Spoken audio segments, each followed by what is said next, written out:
All those in favor, opposed, carried. If you're not too busy. We have a delegation from Foundry Richmond, Vancouver Coastal Health. If you want to come forward, please come forward, sir. You must be Greg Liu. Yes. Okay, sir, please have a seat, introduce yourself, and you've got 5 minutes. Good afternoon, everyone. My name is Greg Liu. Just a minute. Sorry. Oh, red is good. Sorry. Green is good in our place. So good afternoon, everyone. My name is Greg Liu. I am the operations manager with Vancouver Coastal Health. My portfolio includes all child and youth mental health and substance use services in Richmond. So essentially programs from the ages of 0 up to 24, plus eating disorders fall under my portfolio. So Foundry Richmond, the host agency for Foundry Richmond is Vancouver Coastal Health, so falls under my portfolio. Let's get started. All right, so just briefly, Foundry Richmond is,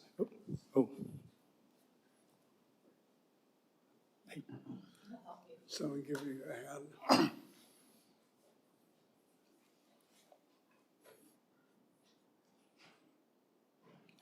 Thank you. So Foundry Richmond is located on traditional territories of the Musqueam, Squamish, and Tsleil-Waututh peoples. Of course, I wanted to give thanks for them to taking care of our lands for us to live, work, and play on. So what is Foundry? Foundry is a network of sites throughout British Columbia that offers free in-person and online support for young people of ages 12 to 24.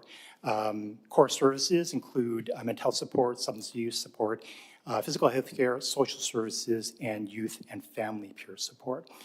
There are 17 operational sites in the province. 4 of them are operated by the various health authorities, Richmond being one of them, which I'll talk about in a moment. The goal is for 35 sites throughout the province by 2027. Foundry's expansion was based on the Pathway to Hope document, which was the strategic plan for child and youth mental health and substance use in the province. For Richmond specifically, from this, we were able to have Foundry come to Richmond, as well as other programs under my portfolio, integrated child and youth teams, as well as Step Up, Step Down program, which helps youth and their families transition from hospital into the community for mental health and substance use concerns. So Foundry specifically, a very brief history. I won't go over a lot of detail, is this piece here. Essentially for Foundry Richmond, it took us a long time. It took about a 5-year process from the time where we submitted the proposal to when we had our grand opening in November of 2022. Since the beginning, when we submitted the proposal, a number of community partners were instrumental in establishing Foundry in Richmond. Richmond Dixon Services was the host agency in the beginning, and that later transitioned over to Vancouver Coastal Health. But every community partner that is here and others were instrumental in the development, planning and development of Foundry. So Foundry Richmond is currently located at 5811 Cooney Road. As I said, we moved in November. A grand opening was November 2022. After a long time of finding a site, we opened an interim site in the summer of 2020, just after the pandemic started. After we started the interim site, then we found a permanent site, and due to planning, supply chain issues, it took us quite a while for us to actually open our site, which we've been there since 2022. Core service for Foundry Richmond specifically, the core services I mentioned before, but also includes the work with our community partners like Touchstone Family Association, Richmond Dixon Services, integrated child and youth programs, as I mentioned, ICY, is also inside Foundry as well.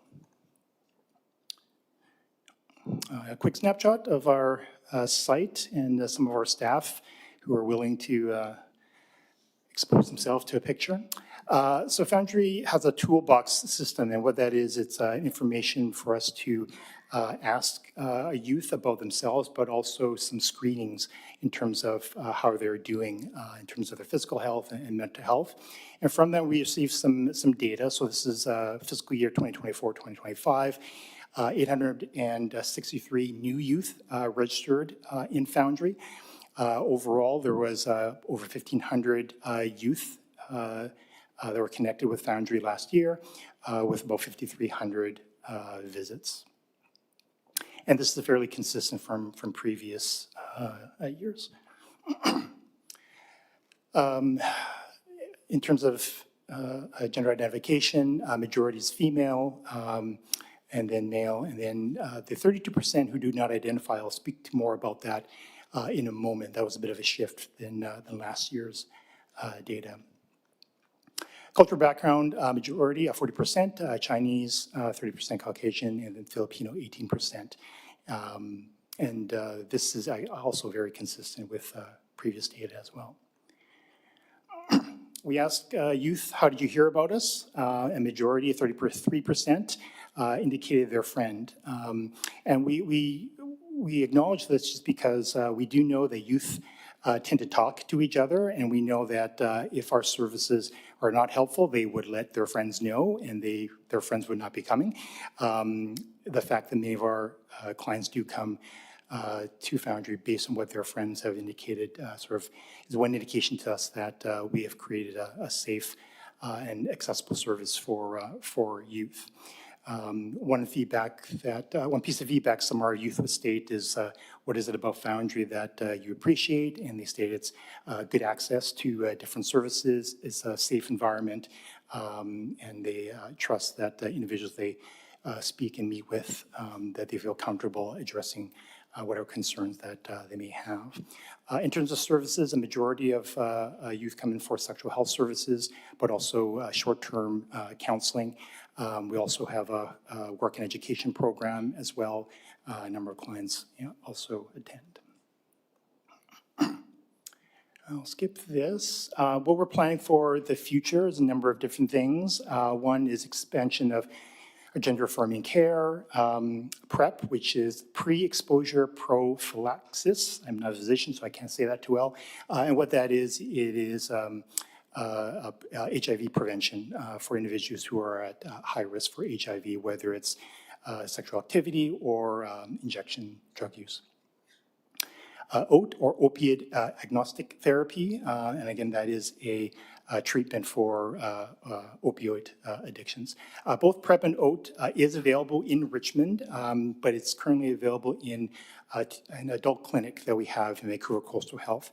One reason why I want to bring it to Richmond, Richmond Foundry, is because the current clinic, it's the remarkable, wonderful staff, but is by far not very youth-friendly. And so we wanted to bring it to Foundry Richmond, have it youth-friendly so that it's as accessible and as welcoming to as many youth as possible.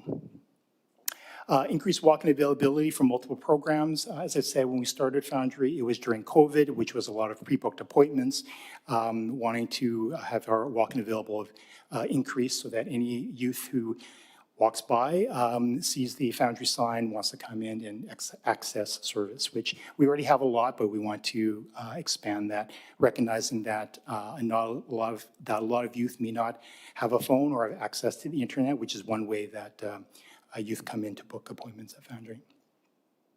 And more groups. Groups that we've found have been really helpful for engagement of youth, but also gives opportunity for youth to kind of come into Foundry and see it's not really that much of a threatening place. We have a Friday afternoon drop-in group that many youth come into, just testing the waters and seeing how it is, and a lot of those youth come in after those groups for the other services that I mentioned before. Sure. Yeah, so just the last thing, youth can come in at any time, but we also have, again, as Foundry is under the, operated by Vancouver Coastal Health, we have a one number for all mental health and substance use concerns. This one number, anyone can call, of all ages. This is just another access point for youth to come in if they have concerns. And again, they can be a booked appointment or walk in. And the idea is that individual lets us know what their concerns are, and then we service match their concerns with the programs that we have, which can include Foundry. All right, thank you. We've got a couple of questions. They're just one question each because we've got a long agenda. Councillor Galanders. No problem. Thank you, Your Worship. Thank you for your presentation. Yeah, I'm really happy this resource is in the community, and the thing that's cool about it is that it's kind of regular and non-stigmatized for people to go in for sexual health services. It's been going on for decades, but they can go in and then get help with other things at the same time instead of just going to the addiction clinic. So that's cool. My question is, so you're expanding OAT, Access for Youth, and the other services you mentioned. Do you also provide information for services in the community related to recovery, such as the 12-step fellowships that are available and meeting lists and whatnot for kids that want to stop? Yes, so we provide any information regarding recovery, not just 12-step, not just about treatment. We do include those, but it could also include harm reduction as well. One of the things that our clinicians do is really do an assessment and ask clients what has worked for them, what hasn't worked for them. So if an individual comes in and says, yes, I want to be abstinent, then that's the treatment plan that we'll consider for them. If they say that I've tried, quitting and that didn't work, then we'll look at how do we keep them safe in the process of recovery. Okay, Councillor Day. Thank you very much. I see that your social media is on Twitter and Facebook, but as I look at your numbers, 30% are white, 40% are Chinese. Is there a reason that you don't go on WeChat and Redbook and all the Chinese social media programs? Because according to your chart, only 1% of your clients come from social media at this time. So, sorry, what's the question? So why are you not targeting Chinese social media platforms when 40% of the clients are from the Chinese community and only 1% come from social media at this point? A couple of reasons for that. One is when we also speak to our youth advisory committee in terms of how do we get our information out. Chinese media wasn't something that really sort of came up. I think it was discussed as an option, but it wasn't something that seemed to be as a priority at the time in terms of bringing in new or bringing in more information about the program. Can we get a copy of the PowerPoint, please? And maybe you should rethink the Chinese social media, given those numbers. Councillor Wolf. Thanks. My question is related to a couple of my students. They're semi-regular visitors to Foundry. They don't have cell phones. When they're at school, they can access computers, sign them out for the day, and then they'll go to the Foundry. And there's some days where they might be concerned about going home or at risk. And I've asked them, like, is there a way you can sign out a phone or sign out something from the Foundry? And they always say no. But is there any option for them to have an outlet in case they have to leave their house in the middle of the night and be able to contact someone? Yeah, absolutely. So we do have a number of contact information for anyone who might have any concerns about mental health or substance use concerns. Wouldn't be necessarily Foundry specifically at the end of the night because we're only operating during regular business hours. Because Foundry is connected to all of our other substance use, mental health and substance use programs, the other resources would be available. Thanks. All right, thank you very much, sir. Thank you for the interesting presentation. All right, the next item on the agenda is the referral response charging fees for parking allocated to low-end market rental units. What, do you want to add anything to your report? All right, any questions? Councillor Galanders. Thank you, Your Worship, through you, staff. I just want to make sure I understand the reason why we would want to, why you're recommending doing the market rate in the transit-oriented areas. This is what other municipalities do. For one thing, it would help the housing operators operate it more financially viable. But kind of the reason why it's important in the TOA, is it that if we don't do this and with the current, that they don't have to build parking, then they might not build parking? To your Councilor Landers, that's correct. Okay. All right. Well, I'm supportive of the recommendation. Councillor Heath. Yes, I'm not sure where we landed on this last time, and I know Councillor McNulty brought up some particular concerns, and I got to tell you, I still have some concerns with us allowing them to charge people that are in Lemur for parking. So maybe just someone could refresh my memory on where we ended up with this last time we discussed this? Wasn't it a referral to specify what the rates would be or maximum rates? Through your worship to Councillor Heed, that's correct. Initially it was a referral response to look at the feasibility of having a charge for parking. We were recommending at the time that we allow a charge within TOA and frequent transit service areas. There was direction to go back and explore that and look at whether or not there should be a charge outside of those areas that are not well served. And there was discussion about how best to enforce and monitor that and whether or not the charge itself was appropriate at the rate of $100 to $150. So built into this, whether it's a bylaw or whatever we're creating here, will be the limit on what can be charged. Am I correct in assuming that? Through your worship, Councillor Heed, what's being recommended is that within TOA, the owner be able to charge market rates, and outside of transit-oriented areas, the rate be set at $75 per stall per month. For what period of time? And, well, it would be in perpetuity. So the recommendation is that there be an opportunity to adjust the rate by CPI annually. And we would look at that through the statutory declaration process. It may turn out over time that we need to reevaluate that $75. Thank you.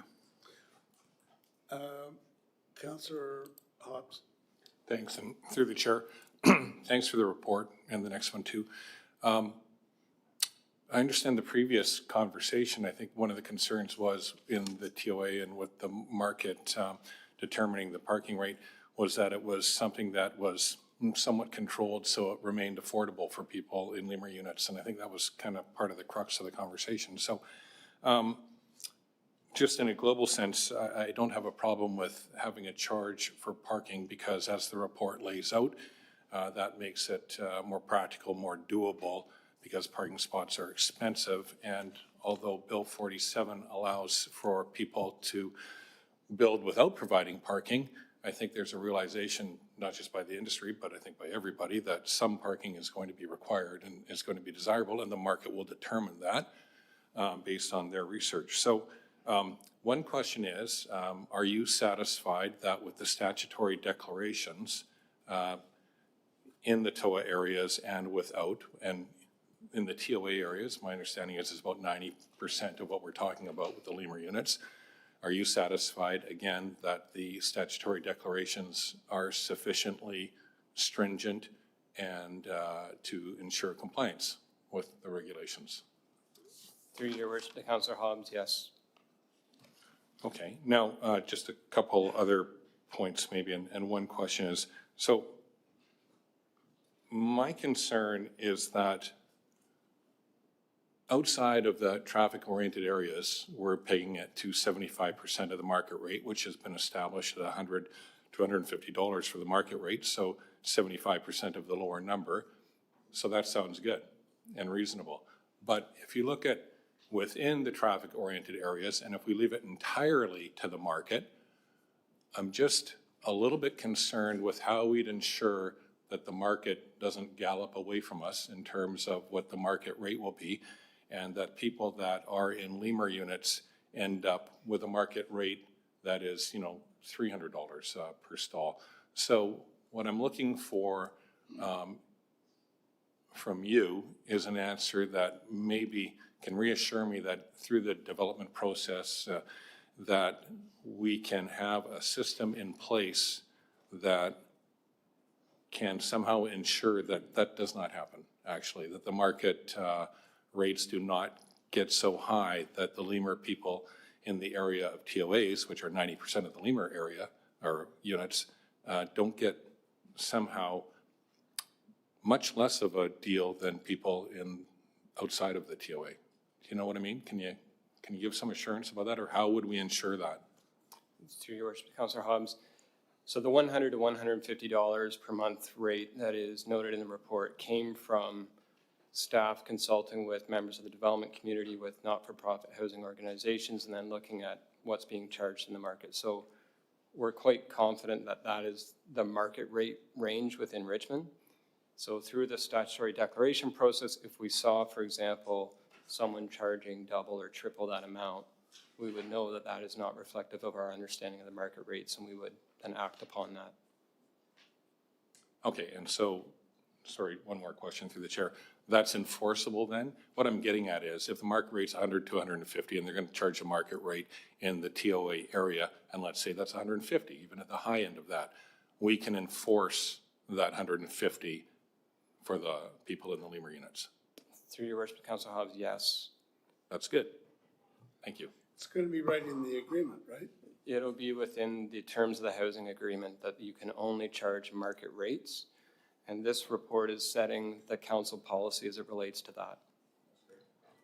Councillor McNulty. Yeah, thanks very much, Your Worship. I was the one that sent it back. Who's going to set the market rate? Through you, to the chair. Who's setting that rate? Through your worship, Councillor McNulty, as I say, the market rate would be determined through consultation with the industry and not-for-profit organizations and what we're seeing advertised. Well, I would maintain that the 100 and 150 is to maybe today, but tomorrow it's going to be much higher. I guess the problem, reason I sent it back, I thought we were also going to get a look at Lemur rents. Because as soon as you add $150 to a Lemur rent, it's no longer Lemur. It's basically in the market for rent. And that was my concern, regardless of who they are. The people that are getting these Lemur units, this is one of the fallacies of Bill 47. I think we got to look at really what we're getting poured upon from Victoria that's not working. Bill 47 is really saying there's no affordable housing in Richmond or anywhere in the province of British Columbia. As soon as you're able to charge for parking, you're able to do this. The Lemur rates have gone out of style. So I guess my concern here is you say we have control over it. I don't know that we do. I don't know how you've answered to Councillor Hobbs. To me, there's no limit. A guy comes along and says, I'm sorry, I'm going to build 10 parking units, but they're costing me $65,000 a place. I've got to charge $350 a month for rent for these 10 spots. Isn't it all governed by agreement? Like we went through what the Lemur rents were, and you see later on this agenda, we're adjusting some of them to deal with that. Yep. And the income levels. And so this is allowing them to charge for parking, and then again, we'll have a city policy as to what the market rate is. Through your worship, we're recommending this report, the recommendations that are presented in the report will form the council policy that is referred to in the terms of future housing agreements. Right. But there's, my point, Your Worship, I maintain there's no control. Okay? This is a dreamland right now. Let's put it on the floor for what we've approved already for Lemur rates, and let's add $150 minimum this year to it to see what it is, and then see what the market will bear next year. At least add 2% or 3% for inflation, and now you're out of control. Yeah, that's why I sent it back, and I was hoping that we would have a freeze, that if it's 150 frozen, I would support it. If it's 150 market, it's wide open. It's tough to support to say you've got Lemur. How will the policy be changed in the future? So you say it's, what, 100 or $75 now? Okay, and presumably in the agreement or whatever, there's a COLA clause to increase it. But to increase it more, how do we do that? Can we do that? Through your worship, the recommendation here is that we set it at market rates and that the market decide those rates. We are going to verify that someone is not charging something that is exorbitantly beyond market when we do the statutory declaration. and we see someone that may report something that is higher than what we've, through canvassing of developers and not-for-profits and what we're seeing advertised, if we're seeing that it is beyond that, we'll be looking at enforcing the terms of the housing agreement to have them bring what they're charging into alignment with market rates. Why don't we just say the market rate is X dollars? That's our policy. Add on cost of living increases. Any other changes, you gotta come back to council.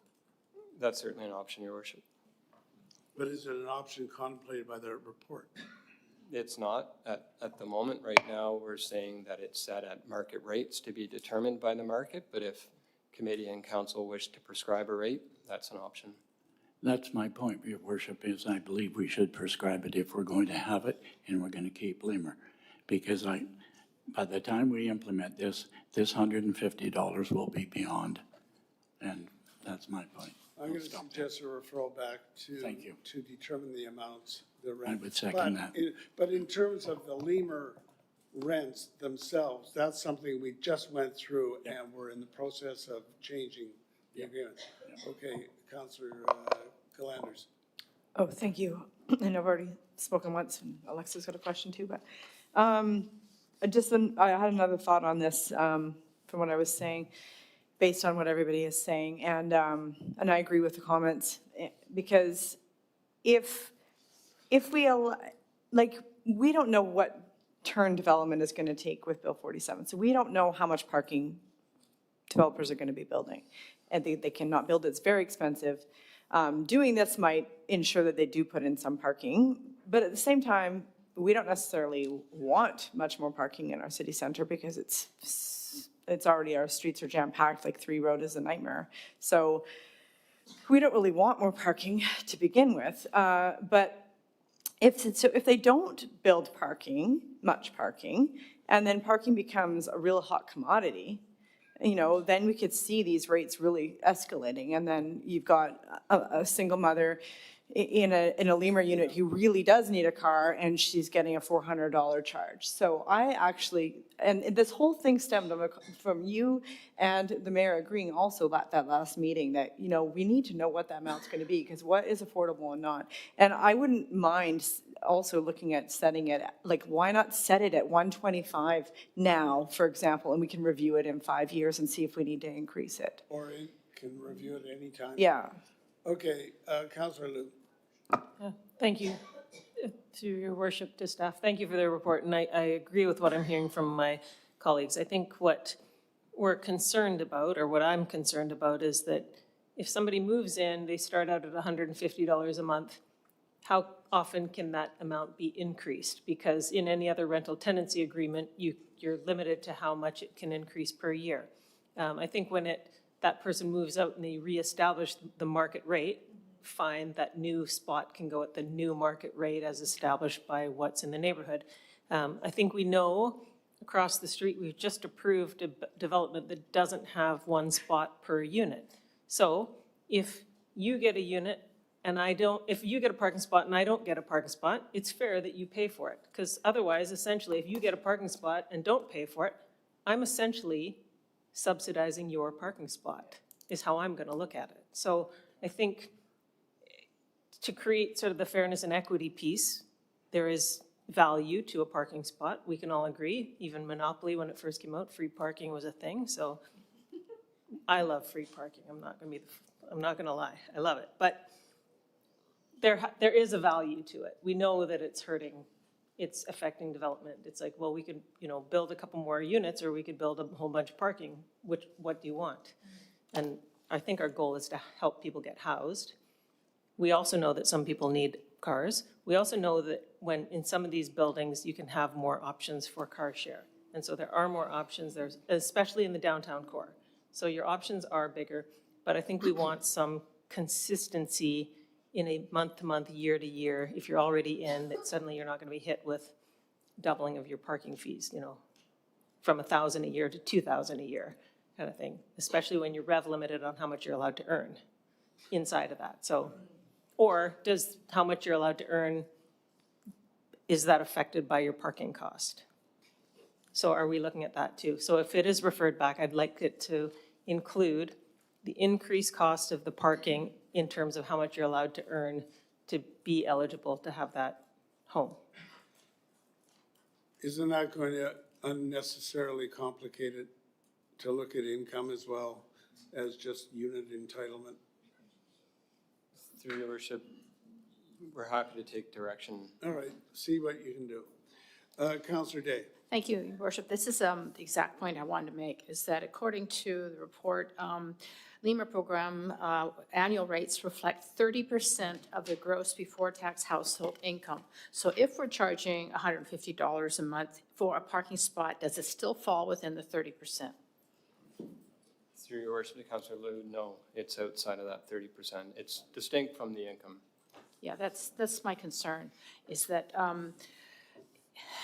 okay, you've got a child in a wheelchair, and you're in a LEMA unit because you need subsidized housing.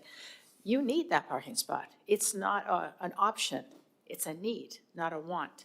And I think there should be priority given to those, especially people with disabilities, that absolutely cannot live without a car. Bus is not an option for them when they're trying to get 2 kids onto the bus to get to school and they're in wheelchairs. It's not logical. So I do think we need to refer it back, but I think we need to look at that point as well, is that there should be a system in place that's not just about who's got the most money, because it's not based on LEMA rates at this point once we're over the 30%.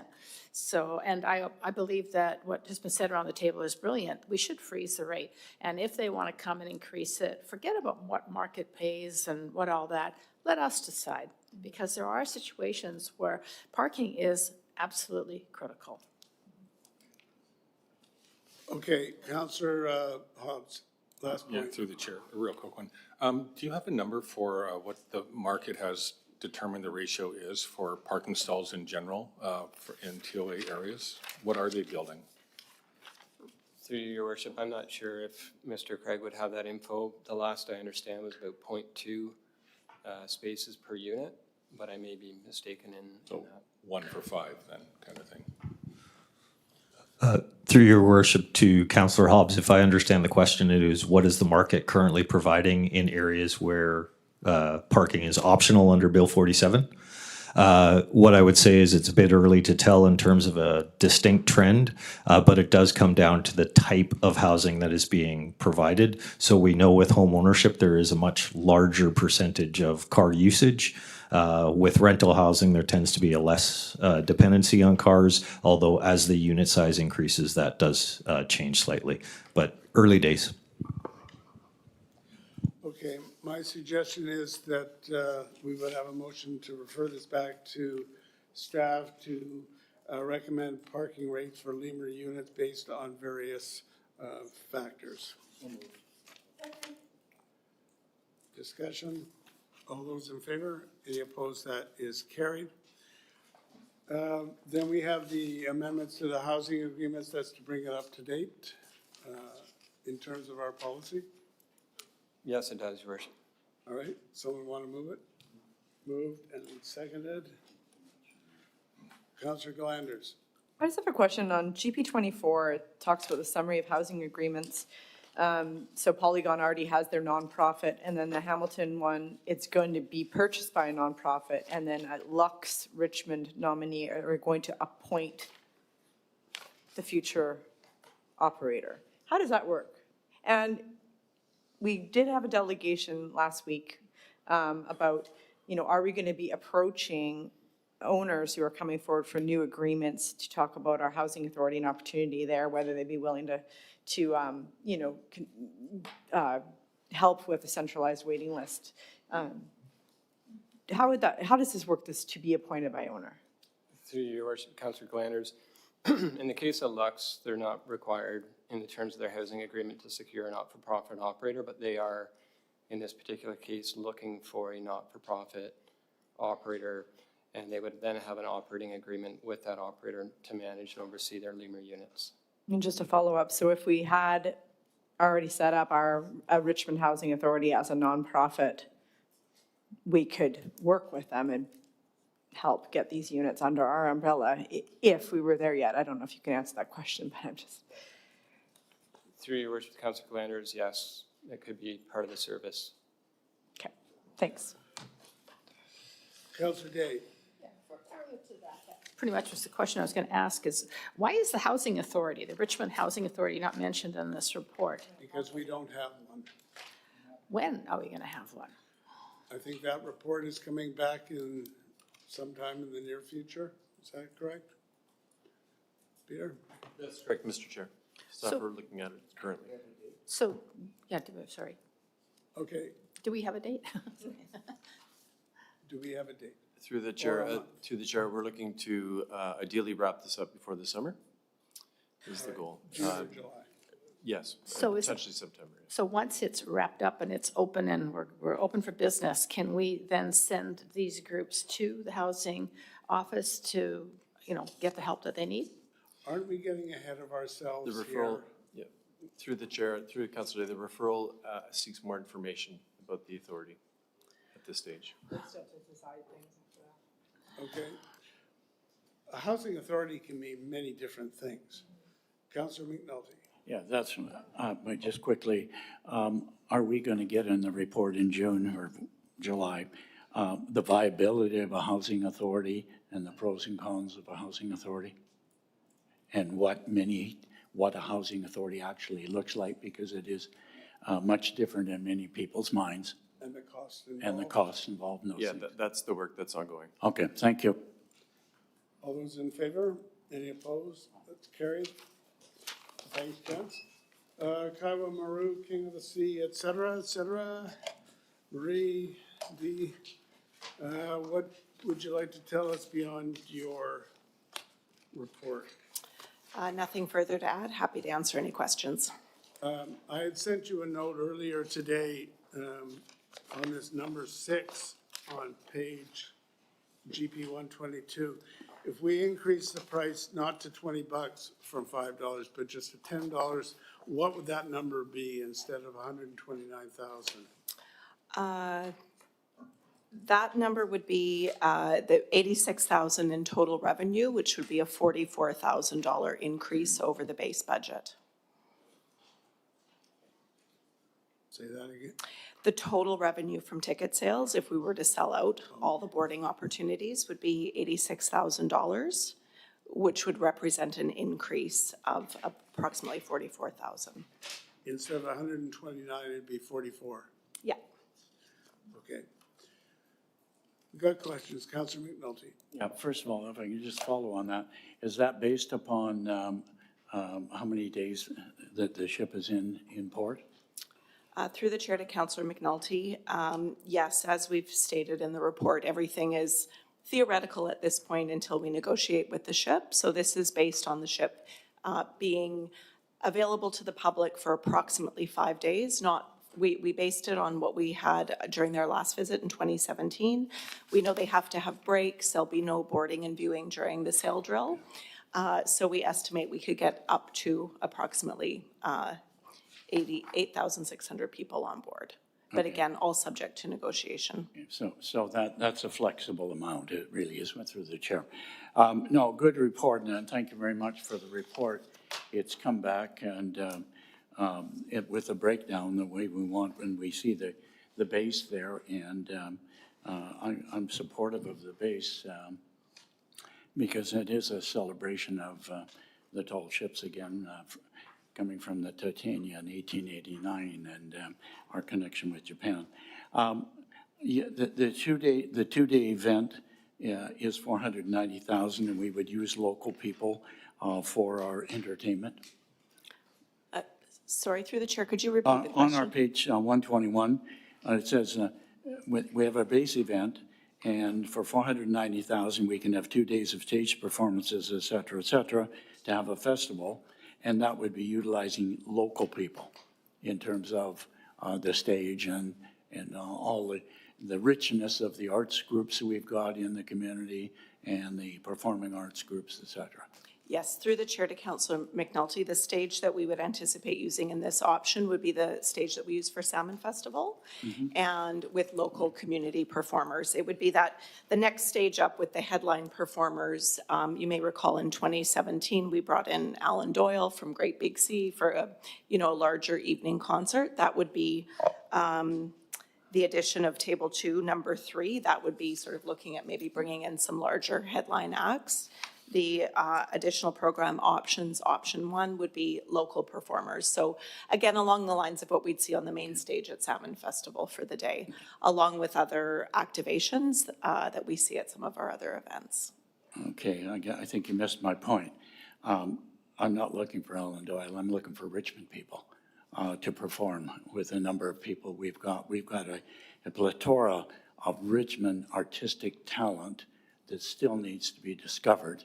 And I guess my question is, on option one, if the 2 days we do that, I don't want to see headline performers where we have to pay people.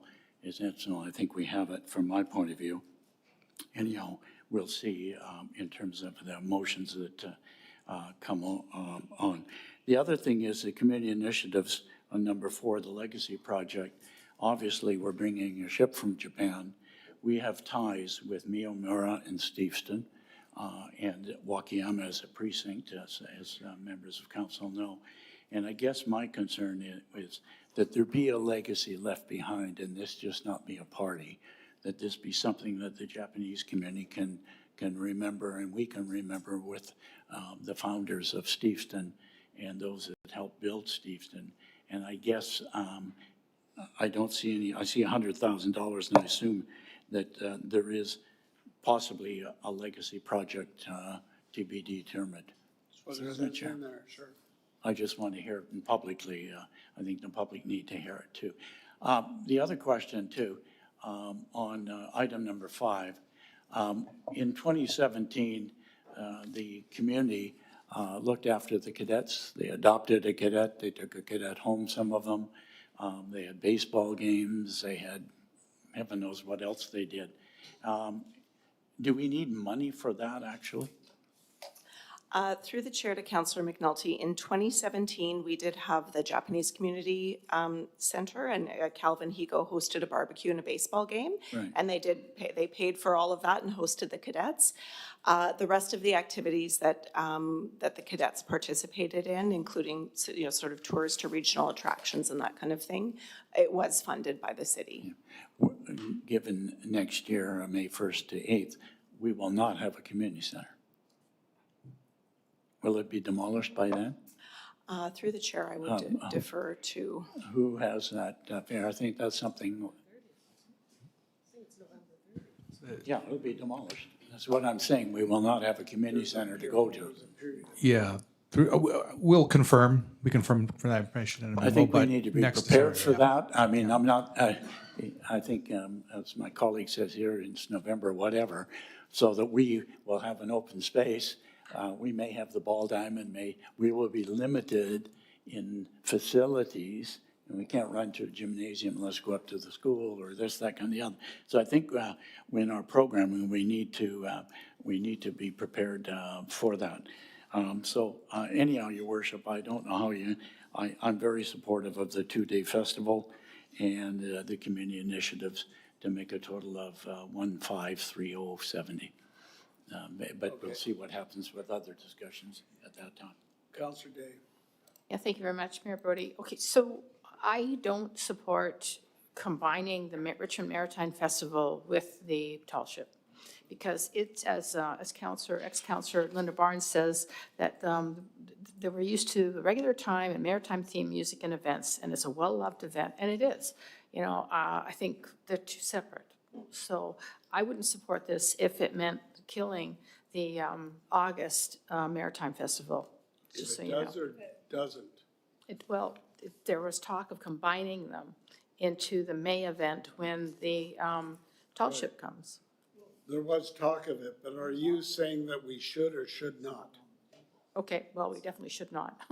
Okay, so have the two events. To be clear, yeah. And then I was looking at item under expenses for GP 120. We're talking about training approximately 100 volunteers at $20,000. It costs $200 to train each volunteer. Through the chair to Councillor Day, that would be all the expenses related to the volunteer management program. So that includes, we do provide refreshments, including a lunch if they work an 8-hour shift, and also uniforms, something to identify them on site. So it might be a hat or a t-shirt or something like that. So that would be all the expenses related to the volunteer program. Okay, and then on page 121, the float relocation and repairs. How many times have we moved that float at $250,000? Through the chair to Councillor Day, the cost includes more than just moving the float back and forth. It's inspections, repairs, and the move of the float there and then back to Imperial Landing. To my knowledge, the only time that has been moved in recent years was in 2017 for the last Kaiwa Maru event. Well, when we're looking at, I mean, it's obviously going to happen again. I mean, do we have a referral on actually just building a float there so we don't have to move it back and forth? Through the chair to Councillor Day, I don't believe we have a referral on that. Through the mayor to Councillor Day, no, we don't have a referral on that. And the river conditions at Gary Point would be such that having floats there on a permanent basis would be unlikely. Somebody who's better at the maritime stuff, but they would destroy the floats ultimately if they were there for a very long time. And that has been looked at in the past, absolutely. And that's the only location that it can be. Yes, through the chair to Councillor Day, that because of the depth that the ship requires, that's the only location. All right, thank you. Councillor Galanders. Thank you, Mayor. Thank you for this. I have a few questions and a couple comments. If you could just walk me through the recommendation of option 1 says, option 1 base program net cost $930. So that's an option. But then at the end, it says we could do this $930, but let's do funding for 1.7, like essentially more, double almost, because of the add-ons. But I just don't, can you just explain why it says 930 and then it says 1.7 and how we get to there? Sure. We're going to have a motion which says what we want. Do we want the base option? And what other options do we want that are listed on page 121, 122? Yeah, and because, then the letter we got from Linda Barnes says, in the base program, table 1 is a 2-day festival for $490, but that's an add-on, not the base in table 1. So it's just like, so the base then, this 930 is not a 2-day festival. In order to have it be 2-day, we have to add the 460?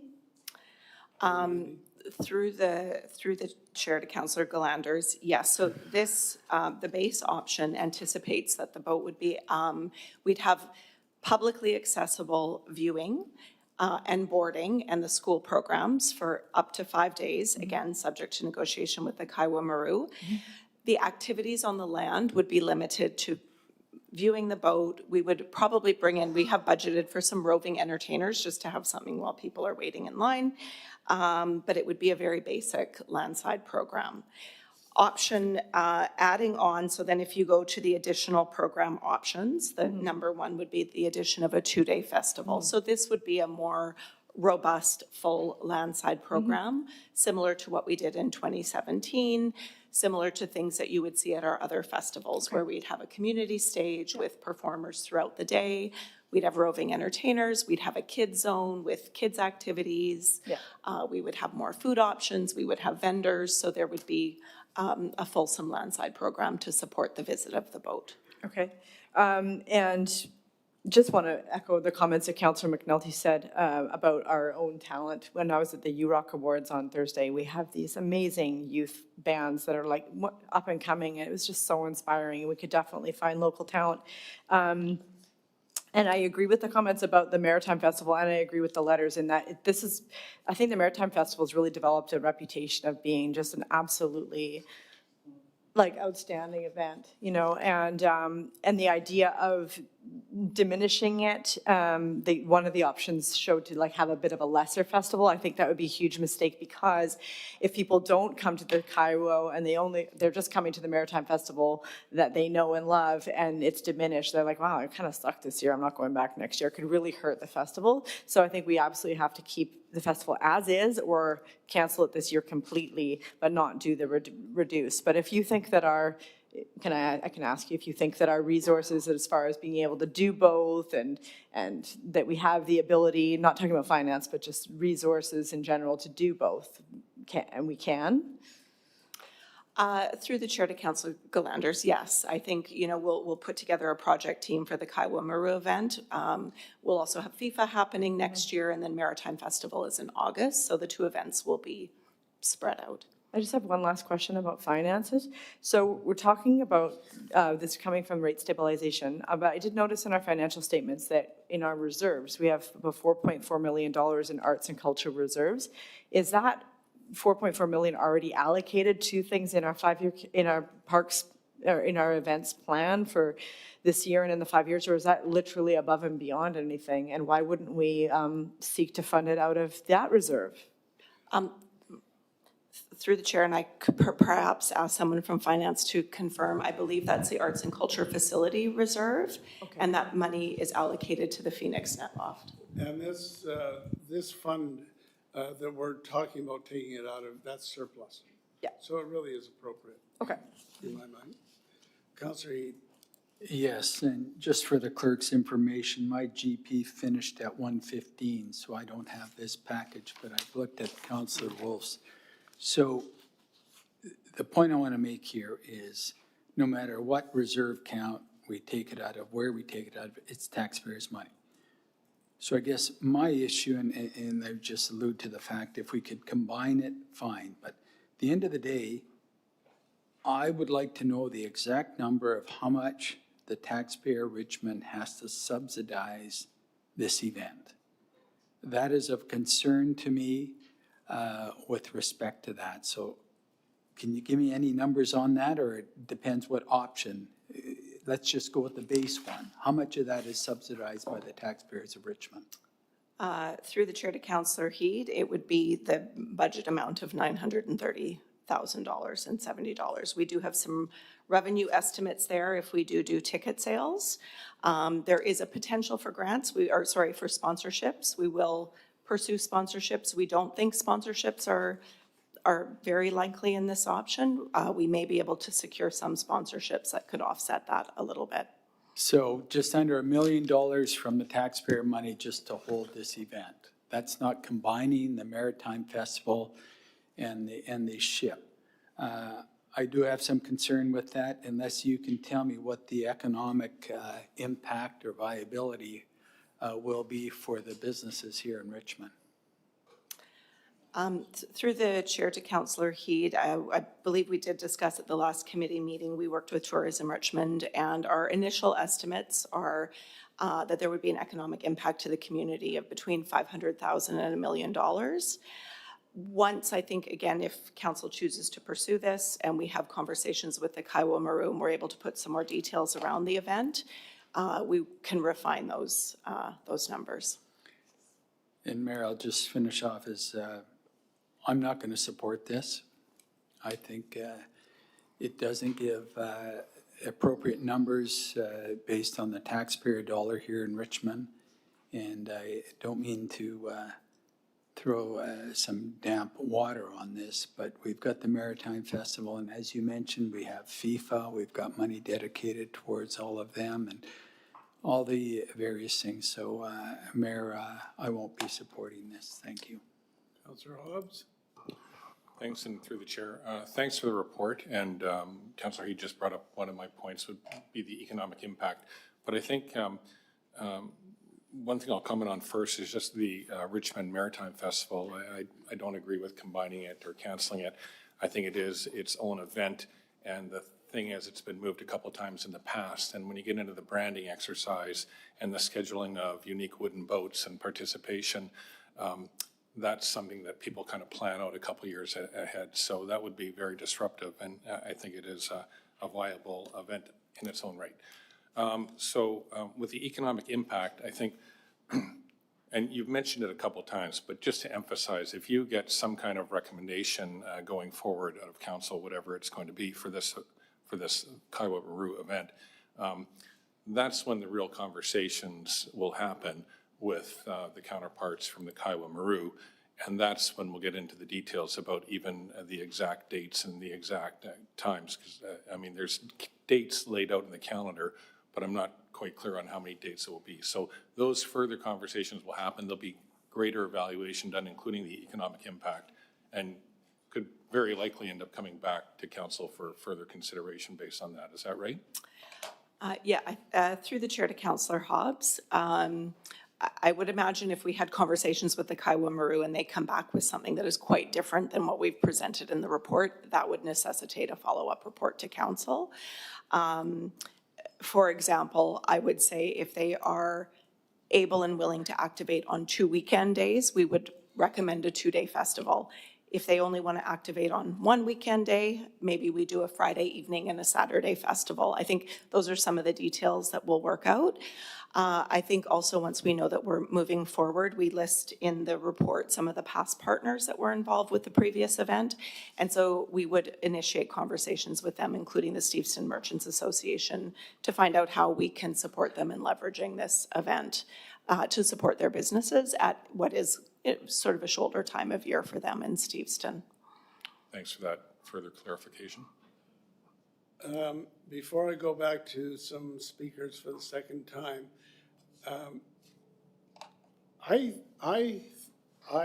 fully acknowledge this is taxpayers' money. All the money we have as a city is taxpayer money, and we have to be careful with it. We have seen, going way back to when the Nippon Maru came, and then the Kaiwa Maru has come twice before or once before? I believe twice. Okay, twice. And so this is a third time. We have seen every single time that this is a very significant cultural opportunity for the city of Richmond because the Japanese community is a fundamental and call it an early part of the community, particularly in the Steveston area. We have a very active sister city group. Wakayama was our second sister city. It has proven to be active as we speak, going back over 50 years. And I think given the level of not just business interest in it, because there is that whole economic aspect to it, just in the sense of the people of Richmond and their expectations. We see it somewhat with the Cherry Blossom Festival, which of course is much smaller than this, but we see how important the Japanese culture is to the city of Richmond. And I think that it will be very well attended. There is a huge amount of interest in it, and I think that we should continue to support it. My suggestion, first of all, I agree with the comments about the Maritime Festival. I think that we should not, I think we should just have no reference in a resolution to the Maritime Festival. Then it will just continue on in its usual place with its usual budget. In terms of the program and the expenditure, I believe that we should, first of all, at the bottom of the page 121, I just want to mention funding for additional initiatives that may be identified by this committee.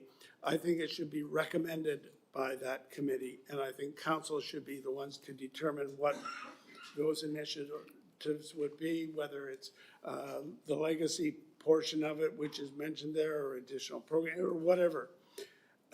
I believe that number one is justified for the $490 for the addition of a 2-day festival. We've proven that it's very well received and the crowds are very large. I don't believe we should support number 2 and 3, which talk about more performances of, call it a more professional level.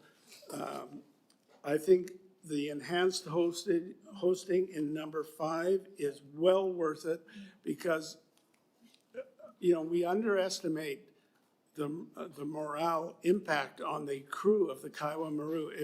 If they want to come here because they really had a good time and they really saw the sights and we could really show them our city and the region and have all kinds of other opportunities for them, I think that it will be it will really enhance our chances in the long run to have them back.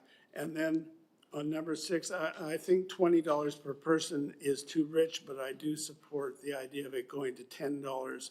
We can subsequently talk about whether we'll have a student rate or a child rate or a family, whatever that kind of thing is. But I think we should approve it on the basis of a $10 fee. So I want to make a motion that we, number 1, that we approve the program, which is the basic program plus items 1, 4, 5, 6. Yeah, I'll get to that. 6 in the additional program options, provided that in number 4, instead of identified, it would be recommended. In number 6, instead of $20, we do the arithmetic calculation and it would be going to $10 extra per person. As I say, I think we can just ignore number 2. That's my motion anyway. And that the one-time funding would come from the rate stabilization account. So that's the motion that I made. Okay, so that's moved and seconded, and we can talk about the motion that's on the floor. Councillor McNulty. Yeah, thanks very much, Your Worship. I will definitely support the motion that's on that. We've worked hard for 25 years to continue our legacy with Japan. I just want to make a comment on the economic development. You know, in 2002, we had 135,000 people at Garry Point. In 2017, we had between 75 and 100,000 people coming out. If they all bought an ice cream at even $1 a piece or $1.50 a piece, just an ice cream on sales alone, what the economic impact is. A lot of these people come from out of town, and they're going to stay here as tourists and what have you. But more importantly, focus on the event. I'm glad, and I'm sorry people brought up the Maritime Festival because it really isn't on the table. And so I'm happy to see where the Maritime Festival stands alone. But more importantly, we're talking about our Japanese community. We're talking about a community that built us, and this is their legacy back. And I mentioned Miyamura and Steveston. That is our legacy back and forth from the waters, even though these people come to Yokohama. They're in Hawaii this weekend, and they've come halfway across the world, and they're doing sail training, but also this brings reminiscence of the tall ships that came and frequented the Fraser River and took salmon around the world, including the First World War. And I'm very happy. I really want to emphasize to staff that number 1 is local talent only. Richmond, Richmond, Richmond. As people have said, we've got some bands, we've got choirs, we've got all kinds of groups that would just love to have that exposure on it. And if we give them all a couple $100 for performing, I have no problem if that's built in there. So I'm really, we don't embellish our arts enough, and we don't take credit for our arts and give them the support, in my opinion. We have the best in the world right here in Richmond, so I'm happy with that. The Legacy Project, there is a community group already started to start thinking about that, what have you, and I thank staff for getting that going. And they'll come back with some ideas. The other thing is we're losing our pioneers of the Japanese community. So I think hopefully we can recognize some of them. And I agree with you, Mr. Mayor, $10 a person to get on the boats. And I'm hoping we can start that kind of thing as soon as the ship gets settled here. And we can maybe expand it as well on it and not wait forever here to be here for a few days. I know we'll get the cooperation with our correspondence back with Professor Tujima of the JMATS group. So I'm very excited about what we're doing in terms of I would suggest that this would be the last time we'll ever see that ship again, because I'm sure they'll put it in dry dock. So with that, Your Worship, I support your recommendations that are on the floor. On that last comment, we're not sure of that. That's just your speculation. That's my speculation. Okay. Councillor Liu. Thank you, Your Worship. To me, this sounds like something so exciting. It doesn't happen very often. There's been years and years of having a relationship, maintaining that relationship. Councillor McNulty's worked very hard on it. Staff went over and worked very hard to continue that relationship, to be able to have something like this to come to Richmond. I think it's something pretty special, and I think it's worth doing. It's worth coming to Richmond and having that. You know, if we look at our library, what we spend on our library works out to about $10 a head for every time somebody walks in the doors of the library. This is a little bit more than that if 100,000 people go, but if more than that go, it's a lower subsidy than that for something really special. You don't remember every single time you walk into the library, but you're going to remember seeing this ship. You're going to invite family and friends to come and stay with you that weekend. You're going to invite people to come over. I know that some of the cadet groups are interested in coming out and seeing it, and you know, maybe we'll bring some kids over from Victoria to come and join us and come as a group. And I think the sooner we pin this down that we're going to do something and do something special, we can really generate a lot of excitement around it, you know, and maybe there's even opportunities to like chart their voyage and have some sort of indication of where they are in their travels so we can build up the excitement of what's happening. Because I think this is really something special. It's part of the heritage of some of the people in our community, but the seafaring and the whole Steveston landscape and the whole vibe of Steveston is that whole seafaring space. And I think that that's really worth celebrating and looking at and enjoying together. And, you know, for the next 3 years, 3.5 years, there's a lot of non-US vacations going on. So if we can draw those people and dollars into Steveston, more is the better for us. And so I think part of that then also will be us having time then to figure out transportation plans for everyone, get more people in, get more people onto the seaside, into Gary Point, and then the other services that go with it, and give the businesses time to get up to speed for it. Because I think this is a huge opportunity, and figure out what we're going to do, or if we're going to close some roads and really create a big festival around this. Because I think the businesses have an opportunity to get together and make some decisions themselves. But the sooner we jump on this and say that we're going to do it and then make it well known, gives everyone real opportunity to do something special here. Thanks. All right, Councillor Rao is online with a comment or a question. Jack?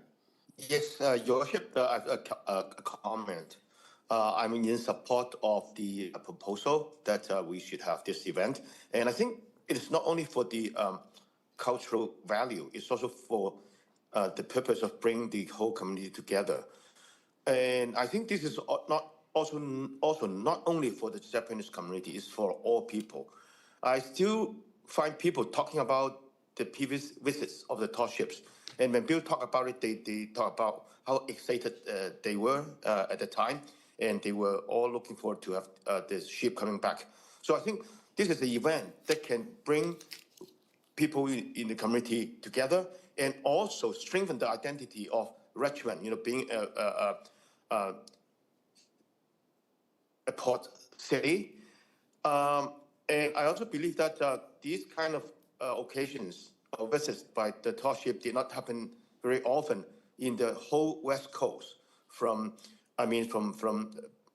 Richmond to San Francisco. I don't think that happened very often. So I think this will attract lots of people. And with a better plan to promote it, to popularize it, I think it could be a large draw for people coming into Richmond. So I'm totally in support of this event. All right, thank you. Councillor Galanders. Thank you, Your Worship, and I do support the motion. I agree with the points of 1, 4, and 5, and 6 with the reduced price. $20 is definitely would be restrictive to some people, and $10 would be a lot easier to swallow. And I agree with the comments made around the table. I don't see this as just a big party. I see it as a huge investment in tourism in our city. I see that it's going to just be, especially as Councillor Liu mentioned, in this being the year that we've got the staycations. I mean, people are just canceling their trips to the U.S. left, right, and center, and we're going to see a record number of people vacationing all summer in Canada, and we're going to get them coming to our community. I think it just shows that we're going to be, you know, we're a world-class city. In my opinion, someone else's opinion too, you know, we really are so special. And yeah, I think it's, the economic benefits are going to be huge. I don't think we're going to know what to do with that many people. All the restaurants are going to be packed. It's really exciting. It leads me to wonder, I mean, we don't have to answer now, but I can't remember what our schedule is for having the Fisher's Walk painted and done. I don't know if that's going to be done by then. I don't know if we're going to get the Titania mural repainted by then, but there'll still be lots of wonderful things to do. Just a quick question about something that Councillor Steve, former Councillor Steves wrote the last time he wrote in, talking about it being a huge opportunity for tourism in Stevenson.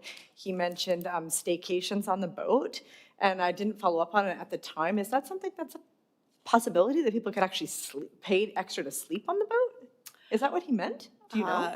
Through the chair to Councillor Galanders, I don't think on the Kaiwa Maru, but perhaps he's referring to other boats, but not on the Kaiwa Maru. Okay, well, maybe I'll follow up with him and see what he meant, what his idea was, because maybe there's even more opportunity. Okay, last speaker, Councillor Day. Thank you very much, Mayor Brody. I really do want the event, but I'm still queasy about the budget. You know, I have to keep in mind that technically this ship is a business. I mean, on page 120, we are paying them an appearance fee of $100,000.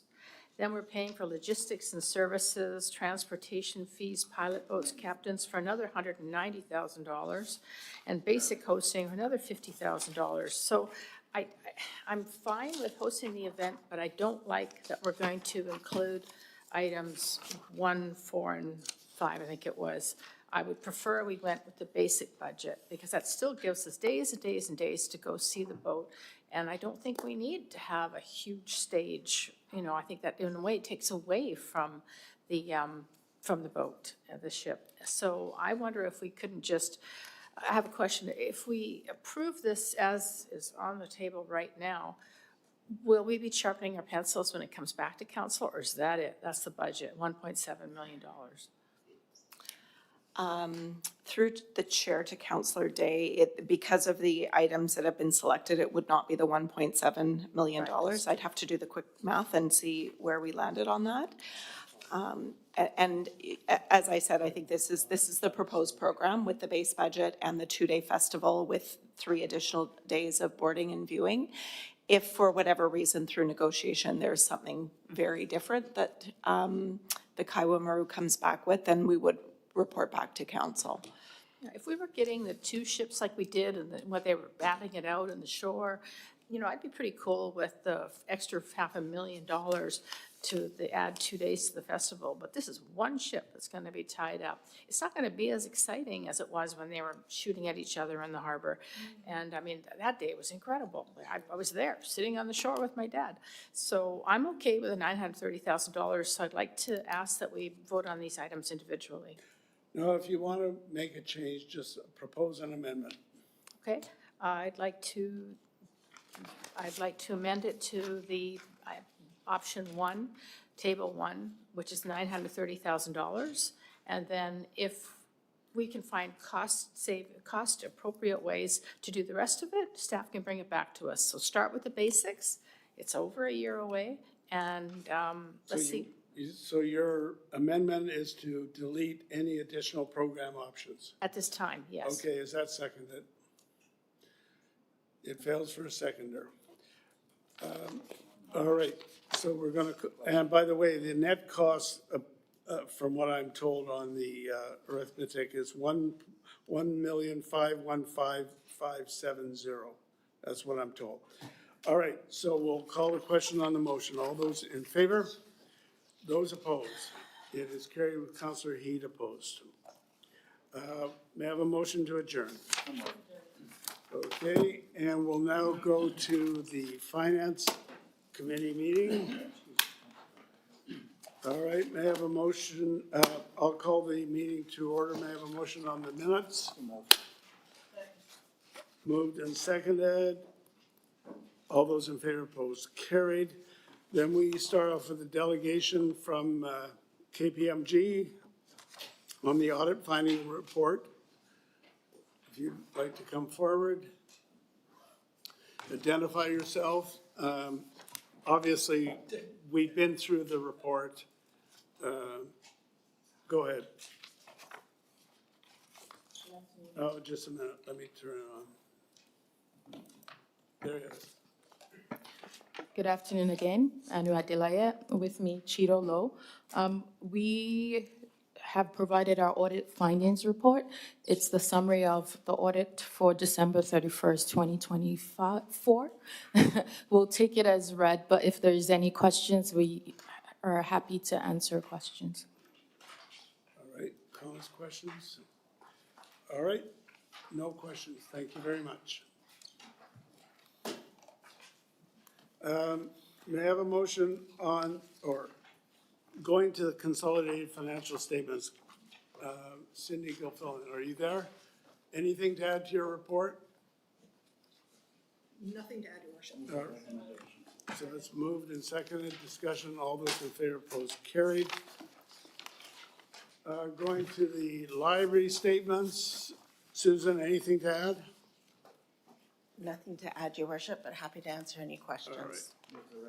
Moved and seconded, discussion, all those in favor, opposed, carried. Thank you, Susan. Little Island Energy Company. Helen, anything to add? Nothing to add, Your Worship. We have a motion?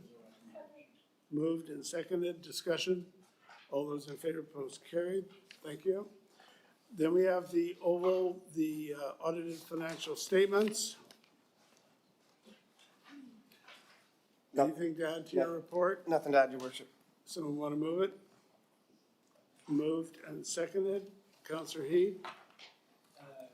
Thank you, Mayor. Yes, I do have a few questions with respect to this, and it's the statement of financial position. You start on, which is 2 of your number 3, where you identify